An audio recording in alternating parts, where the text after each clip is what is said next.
Hola, ¿qué tal amigos de Bitcoin? Bienvenidos de regreso a su calendario económico de Bitcoin. Como siempre, yo soy Mauricio Di Bartolomeo y hoy es martes 21 de marzo. Como pueden ver, tengo la voz un poco comprometida, así que mis disculpas. Volveremos, si Dios quiere, la semana que viene ya con todo mi voz normal. Pero esta semana está tan cargada y es tan importante que igual queríamos hacer un video para explicar básicamente todo lo que estamos viendo en los mercados, compartirlo con ustedes como siempre. En el artículo de hoy o en el episodio de hoy nos vamos a enfocar en tres cosas importantes. Primordialmente en el rally de Bitcoin. Vamos a mirar a los puntos técnicos que ha tocado Bitcoin sobrepasado en este actual rally y cuáles van a ser esos niveles importantes tanto de soporte como de resistencia para las siguientes movidas de Bitcoin. También vamos a mirar a la estructura de mercado a nivel de posicionamiento de inversionistas cortos, el mercado de los futuros, al igual que el mercado de las opciones, y cómo esto puede afectar a Bitcoin en el futuro mediano y cercano. También vamos a hablar de Bitcoin como oro digital. Estamos viendo a Bitcoin surgir o subir en precio al momento que el sistema bancario global se ve muy comprometido. Eso lo pueden corroborar con todos los titulares que vimos este fin de semana, que igualmente lo vamos a tratar a profundidad en el episodio de hoy. Y el tercer punto que vamos a tocar es básicamente la corrida que estamos viendo en los bancos. Esto se pudiera ver como una serie de corridas en diferentes grupos o diferentes instituciones, o se pudieran ver como diferentes etapas en una gran corrida. Y eso es básicamente lo que vamos a hablar hoy. Hemos visto una serie de corridas de diferentes grupos institucionales y de bancos que están, digamos, culminando en una gran crisis global que estamos viendo. Este fin de semana tuvo que tomar acción la Reserva Federal y el Banco Central de Suiza, entre otros. Así que bueno, vamos a detallar todo esto y más en el episodio de hoy. Cafés en mano, hermanos, que va a estar muy bueno hoy. Ok, arrancando como de costumbre con Bitcoin, vemos acá que Bitcoin se disparó. Vamos a abrir la semanal brevemente para ver acá la movida semanal. Esta es la vela de esta semana, como pueden ver. La semana pasada Bitcoin surgió por más del 26% a un máximo de 28.478, casi 28.500, y básicamente vemos que acá atravesó esta resistencia que veníamos monitoreando, que era el precio promedio de las últimas 200 semanas, y hizo todo esto con bastante buen volumen. Vamos a ver acá el volumen de Bitcoin para ver exactamente lo que estamos hablando. Vemos que esta semana hemos tenido un muy buen volumen de transacciones a nivel de Bitcoin. Vamos a profundizar un poco más en estos puntos clave. Obviamente esta semana tenemos muchísima data importante y una decisión de la Reserva Federal a nivel de tasas de interés, pero en esta sección nos vamos a enfocar, digamos, en estos puntos técnicos y estructura del mercado que va a impactar a los precios de Bitcoin. Así que bueno, como miramos, mientras el precio de Bitcoin o paralelo al aumento que vimos en los precios de Bitcoin, vimos que las posiciones cortas en Bitcoin también se básicamente capitularon, se deterioraron enormemente, y vemos que se mantiene el nivel de interés de inversionistas cortos en Bitcoin, se mantiene básicamente en sus puntos mínimos históricos a niveles actuales. Obviamente eso es solamente parte de la ecuación. Vamos a resetear esto acá, pero podemos ver que importantemente también vimos que en el mercado de los futuros se ha venido incrementando el interés abierto de contratos de futuros. Vemos que el 13 de marzo, tan solo la semana pasada, teníamos un total de 10.200 millones de dólares en interés abierto, y al momento tenemos casi 12.000 millones de dólares de interés abierto. Esto representa un incremento de casi el 15% o 1.600 millones de dólares para esta semana. Y aunque no es uno no puede verificar exactamente si estas posiciones en los mercados de los futuros están netos buscando alza o netos buscando bajas, básicamente si están posicionados cortos o largos. Podemos tener pistas de ciertos otros mercados. Por ejemplo, las tasas de fondeo para los futuros perpetuos de Bitcoin se mantienen en positivo, y igualmente vemos que la curva de los futuros de Bitcoin, si simplificamos acá esto para ver nada más los exchanges más grandes, vamos a isolar acá Deribit, Binance y BitMEX, y como pueden ver, los futuros también tienen un contango muy saludable a nivel mensual, lo que sugiere que estos inversionistas están posicionados netos hacia el alza, netos net long. En términos generales, este crecimiento, digamos, en las posiciones abiertas de los futuros de Bitcoin implica que los inversionistas están tomando cierto apalancamiento para entrar a estas posiciones, lo cual pudiera darnos más volatilidad al corto y mediano plazo en los precios de Bitcoin.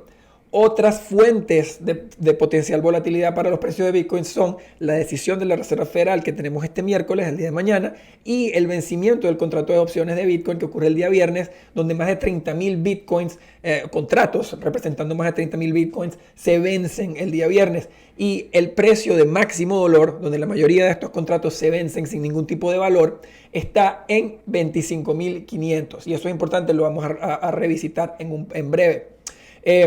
También queríamos hablar que a nivel de puntos técnicos, vamos a ver acá la gráfica de nuevo. A nivel de puntos técnicos, déjame volver a sacar acá el precio promedio de los 200 días, de las 200 semanas, perdón. Y vamos a ver exactamente el por qué estos niveles son tan importantes. Vamos a ver acá el precio. Y lo ponemos naranja. Ok, entonces acá estamos hablando de niveles importantes para Bitcoin. Como pueden ver, este último nivel que veníamos monitoreando, el precio promedio de las últimas 200 semanas, fue muy importante, ya que intentó repasarlo, fue rechazado y de nuevo vino, intentó de nuevo y sí pudo repasarlo. Este nivel de las 200, este precio promedio de las últimas 200 semanas, después de haber actuado como una resistencia muy importante, una vez superado este nivel, ese nivel se convierte en soporte. Así que ese debería ser el primer precio de soporte, el primer nivel importante de soporte que vamos a monitorear para Bitcoin de aquí en adelante. Interesantemente, vemos que esta línea de las 200 semanas está en los 25.300, que es bastante cercano al precio de máximo dolor del vencimiento de opciones el día viernes. Importante mantenernos pendientes de este nivel de aquí al día viernes. Y en términos de resistencia futura, vamos a empezar a monitorear el nivel de los 30.000 y de los 35.000. ¿Por qué? Porque como vemos acá, el nivel de los 30.000 ha sido un nivel muy importante históricamente y el próximo nivel donde ha habido, digamos, bastante lucha en este nivel ha sido el nivel de los 35.000. Así que estos son los puntos que vamos a monitorear para Bitcoin a nivel técnico de aquí en adelante. Ok, el primer punto que vamos a tocar hoy es Bitcoin como oro digital. Cuando hicimos nuestras predicciones para el 2023 en diciembre, escribimos o dijimos que el oro superaría el nivel de los $2.000 por onza, mientras bancos centrales y fondos soberanos alocaban más de su capital a el activo. Serendipitosamente, el día lunes ayer, el oro sobrepasó el nivel de los $2.000 por onza, como habíamos escrito, y el World Economic Forum publicó este artículo que detalla cómo los bancos centrales a nivel mundial han ido utilizando el oro, que en el contexto de nuestra predicción pues es bastante oportuno. Así que esta gráfica que tenemos en pantalla habla por sí misma. Básicamente, como pueden ver en la gráfica, hasta el 2007-2008, donde fue la gran crisis financiera en los Estados Unidos, los bancos centrales a nivel global estaban mayormente vendiendo su oro y con esos ingresos estaban comprando deuda de otros países, básicamente bonos de Estados Unidos, bonos de diferentes países. Pero la crisis financiera en Estados Unidos en el 2007-2008 comenzó o básicamente dio el tiro de salida para una rotación en activos de algunos bancos centrales, particularmente bancos centrales en el mundo emergente. Los bancos centrales han empezado a rotar progresivamente su portafolio para tener menos activos inside money. Inside money se le dice a instrumentos o activos que están siendo o que son controlados por otro gobierno. Esto es el caso con un dólar americano o con un bono del gobierno de los Estados Unidos. Y están reemplazando este inside money, dinero o activos que controlan otros grupos, por outside money, que vienen siendo instrumentos o activos que no están bajo el control de ningún grupo político. Estos vienen siendo el petróleo, el oro, obviamente también el Bitcoin, y algunos otros. Esta tendencia, pues obviamente se exacerbó por las sanciones que emitió el gobierno de Estados Unidos contra Rusia el año pasado con el conflicto, y también se está exacerbando por la reciente volatilidad e incertidumbre que se está viendo por en el precio y tasas de interés de los bonos soberanos de diferentes países. Bitcoin se puede comprar de una manera más fácil, se puede transportar de una manera más fácil y es mucho más barata cuidarla y guardarla que el oro físico. Pero quizás más importante que todo esto que mencionamos es que Bitcoin está transando como si fuera oro. Y esto es lo que vamos a detallar inmediatamente porque es súper importante. Ok, la gráfica que tienen en pantalla obviamente es el precio de Bitcoin desde el comienzo del año 2023. Miren lo que pasa cuando le agregamos el precio del oro a esta gráfica. La línea naranja es el precio del oro. Y evidentemente se puede ver que Bitcoin ha estado bastante correlacionado con el oro. Tanto así que la correlación entre los precios de Bitcoin y oro por los últimos 30 días se encuentra al 73% actualmente. Y esto ha estado ocurriendo en un trasfondo donde las acciones de los bancos, incluso los bancos más importantes del mundo, se han venido vendiendo y han venido prácticamente colapsando. Hemos visto el colapso de varios bancos en Estados Unidos y el rescate de ciertos otros en Europa. Cada vez que Bitcoin aumenta de precio, al igual que el oro, durante estos tiempos de incertidumbre, esta narrativa del oro digital se vuelve más fuerte. Para dar un ejemplo, miren este titular que publicó CNBC esta semana. Bitcoin sube 60% en lo que va de año, mientras inversionistas redescubren el appeal o lo interesante o lo atractivo de un sistema bancario alternativo. Hasta ahora, solamente empresas que transan en la bolsa de Estados Unidos y algunos gobiernos como el de El Salvador han agregado Bitcoin a su hoja de balance, pero vendrán otros y vendrán otros probablemente muy pronto. La tendencia de diversificarse de inside money, dinero o activos que controla otro grupo político, a outside money, no está pasando solamente a nivel de bancos centrales. Cada vez que una persona en Nigeria vende nairas y compra Bitcoin, o un venezolano suelta sus bolívares y compra Bitcoin, están haciendo lo mismo. Yo, y lo más probable es que ustedes, queridos amigos, ya tienen el mejor outside money del mundo, que es Bitcoin. Ok, el segundo punto en el que vamos a profundizar es esta gran corrida que estamos viendo en los bancos o en el Banco Central. Expliquemos. Creo que la mejor manera de explicar esto es dibujando una foto, digamos, o describiendo una imagen. Cuando llegó la pandemia, todo se cerró, todo básicamente se congeló la actividad económica a nivel mundial y las personas no querían tomar riesgos. Hasta ir a la oficina para hacer tu trabajo era percibido como algo riesgoso. Así que la Reserva Federal literalmente le envió plata, dinero a las personas y hizo que la tasa de interés en los activos de cero riesgo llegaran a 0%. Estos son los bonos del Tesoro de Estados Unidos.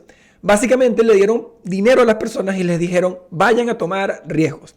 Y las personas obviamente muy contentas hicieron caso. Compraron acciones en la bolsa, compraron bienes raíces, compraron carros, compraron activos digitales y algunos o muchos invirtieron sus dólares en opciones o productos que le pudieran dar un rendimiento atractivo. Pero las cosas no pararon ahí. Siguieron invirtiendo en cosas cada vez más especulativas. Empezaron a invertir en esquemas de finanzas descentralizadas altamente especulativos. Compraron activos altamente especulativos como lo fueron Dogecoin, Shiba Inu y muchísimos otros. También compraron acciones de compañías que se habían ido a la bancarrota por el efecto meme, como lo fue AMC, Hertz y otras. Y cuando estos excesos se estaban volviendo muy evidentes y la inflación estaba entrando en la economía americana, la Reserva Federal dijo que iba a parar la fiesta al subir las tasas de interés y subiendo los tipos de interés de la deuda del gobierno de Estados Unidos. Esto hizo dos cosas. Primero, aumentó el costo de la deuda de cada persona y segundo, hizo el rendimiento de los bonos del Tesoro de Estados Unidos más atractivos. La Reserva Federal hizo esto de una manera tan agresiva, pero tan agresiva que, para dar un ejemplo, acá vamos a poner la gráfica. La tasa de una hipoteca variable en los Estados Unidos fue de 2,79 en 2021 a 6,34 en el 2023. Eso es más del doble. Y esto evidentemente le quitó dinero a todas las familias a nivel en Estados Unidos porque tienen que pagar cada vez más por su hipoteca, donde muchísimas personas tienen una, y evidentemente eso deja menos dinero para tus gastos del día a día. Adicionalmente, paralelo al hacer tus hipotecas o tus intereses, tus pagos de intereses mucho más caros, paralelo a eso también estaban haciendo los bonos del gobierno, los estaban aumentando el rendimiento y los estaban haciendo cada vez más atractivos como inversión relativo a otras inversiones. Para dar un ejemplo de lo agresivo que fue este aumento, vamos a fijarnos en el rendimiento del bono de 2 años. El bono de 2 años, vamos a quitar aquí al oro de la ecuación. El bono de 2 años fue de un precio en el 2021. Estamos hablando de que esto es octubre del 2021, amigos. 0,27% de rendimiento tenían estos bonos. Actualmente están en 4,2%. Eso es más del 10. Eso es más de multiplicar el retorno de este bono por más de 10 veces en 2 años. Esto hizo que invertir en bonos de los Estados Unidos, que tienen cero riesgo, se volviera muchísimo más atractivo. Y esto fue la causa de la gran rotación que hubo, básicamente de todos los tipos de inversión hacia los bonos del gobierno de los Estados Unidos, tal cual lo deseaba la Reserva Federal. Todo el mundo empezó a vender sus otras inversiones que estaban rindiendo cada vez más cerca de las tasas de los bonos para comprar estos bonos. Y esto arranca la gran carrera o la serie de carreras, como ya vamos a hablar. La primera carrera que hubo fue en protocolos o esquemas de finanzas descentralizadas. Y el mejor ejemplo de todo esto fue el colapso de Luna y Terra. Vamos a hablar de esto ahora. Esto obviamente ya muchas personas saben que este protocolo se fue a cero y destruyó 60 mil millones de dólares de inversionistas o personas que estaban participando en este protocolo. Esta primera corrida básicamente expuso o dejó ver que habían otras entidades que estaban participando en este esquema altamente riesgoso. Y eso desencadena la segunda carrera. Los clientes de plataformas centralizadas que podían ver visiblemente que estas plataformas estaban involucradas con este protocolo súper peligroso de Terra y Luna, empezaron a retirar sus activos de estas plataformas centralizadas como precaución. Y esto es lo que lleva al colapso de las plataformas como Celsius y continuó básicamente hasta el colapso de FTX y Alameda. Esto básicamente es el colapso de Celsius, como les estamos mencionando, evidentemente, eventualmente terminó en el colapso de FTX y Alameda. Y este colapso en el mundo cripto se trajo o tumbó a muchísimos participantes en la industria que eran muy prominentes. Esta segunda corrida, primero en entidades descentralizadas, luego en entidades centralizadas, desencadena una tercera corrida. Los inversionistas que habían invertido en bancos que estaban expuestos al sector cripto empiezan a vender sus acciones y a retirar sus depósitos, lo cual expone un gran problema estructural en el sistema bancario de los Estados Unidos. Esto vamos a tener una breve pausa para explicar esto. Los bancos en los Estados Unidos recibieron muchísimos depósitos cuando las tasas de interés de los bonos de Estados Unidos estaban en el 0%. Para ganar ingresos en base a esos depósitos tuvieron que ir a comprar bonos del Tesoro de los Estados Unidos. Mientras la Fed subió las tasas de estos bonos del Tesoro, los precios de estos bonos se iban cayendo y cayendo y cayendo. Y estos bancos empezaron a acumular pérdidas enormes en esos bonos. Pero esas pérdidas no se iban a materializar hasta que las personas fueran a tratar de retirar sus depósitos, que era en el momento en el que el banco tiene que ir a vender el bono para entregar el dinero. Y de repente todo el mundo quería su dinero porque sabían que los bancos tenían este problema. Esto es lo que lleva al colapso del banco Silvergate, el cual era un banco muy prominente en la industria cripto. Este es el titular que tienen en pantalla. El colapso de Silvergate, a su vez, lleva a que clientes e inversionistas de otros bancos empiecen a preocuparse. Y en días esto inicia una corrida en la cuarta corrida, que fue en los bancos más pequeños en Estados Unidos, los bancos regionales. Esto lleva al colapso del banco Silicon Valley Bank, que tenía cero que ver o muy poco que ver con cripto. Al ver esto, que el contagio se está yendo de bancos cripto a bancos no cripto, la Fed tuvo que entrar en acción para prevenir más contagio.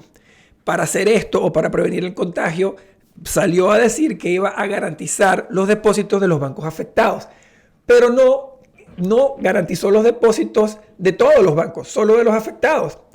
Esto creó más incertidumbre y más preocupación porque las personas empezaron a sacar la plata de sus bancos más pequeños para depositarlos en bancos más grandes que la Fed no podía dejar fallar, bancos sistémicos, bancos donde la Fed no va a dejar que quiebren, donde las personas se sienten que su dinero está mejor protegido. Y aquí está el titular que tienen en pantalla, que los bancos grandes vieron una gran alza en sus depósitos luego del colapso de Silicon Valley Bank. Esto es una nota aparte, pero me parece muy importante señalarlo. Circle, el operador de USDC, ahora tiene todas sus reservas en efectivo, en dólares en efectivo, en el banco de New York Mellon. Esto le permite a las personas que tienen USDC beneficiarse básicamente de la seguridad de uno de los bancos de mayor envergadura. De hecho, es el banco con más historia en los Estados Unidos. Y a nivel de las reservas, el resto de las reservas, aproximadamente el 77% de las reservas las tiene directamente invertidas en bonos del Tesoro de Estados Unidos. Así que eso pues es una muy buena distribución, digamos, de esas reservas. Ok, de regreso a nuestro tema. Como respuesta de estos nuevos depósitos que estaban llegando de bancos más pequeños, los bancos grandes en Estados Unidos se juntaron y decidieron hacer un depósito a uno de los bancos más pequeños, otra vez, básicamente devolverles la plata. Sí, están escuchando correctamente, a mí también me parece un poco loco. First Republic Bank recibe $30 mil millones en depósitos de sus bancos grandes. O sea, los bancos grandes estaban recibiendo los depósitos de First Republic, se agarraron, los voltearon y lo volvieron a depositar en First Republic para demostrarle un voto de confianza a los Estados Unidos. Pero este teatro depositario de los bancos más grandes, e incluso la declaración de la Fed, con todo lo que tuvo, no ha sido suficiente para calmar a las masas. Acá tenemos un ejemplo. Esto es básicamente un comentario de First Republic, que dice que esto va a continuar siendo bastante bumpy en lo que queda de año. La semana pasada, pues obviamente mientras progresó la semana pasada, las personas siguieron retirando fondos y fondos de pequeños bancos en Estados Unidos para depositarlos en bancos más grandes. Y esta corrida en los bancos regionales americanos se expande internacionalmente. Inversionistas de todo el mundo empezaron a retirar sus fondos de diferentes bancos también. Efectivamente, las personas querían retirar sus fondos de cualquier banco que no tuviera el apoyo explícito o implícito de la Reserva Federal y quería depositar esos fondos en bancos que sí tuvieran ese apoyo implícito o explícito de la Reserva Federal, como un banco muy grande en Estados Unidos que fuera determinado un banco sistémico que no se puede dejar fallar.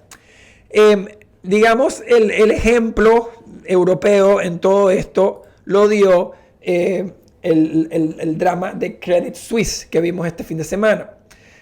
La acción de Credit Suisse se fue por un barranco la semana pasada mientras sus depositarios seguían retirando su dinero.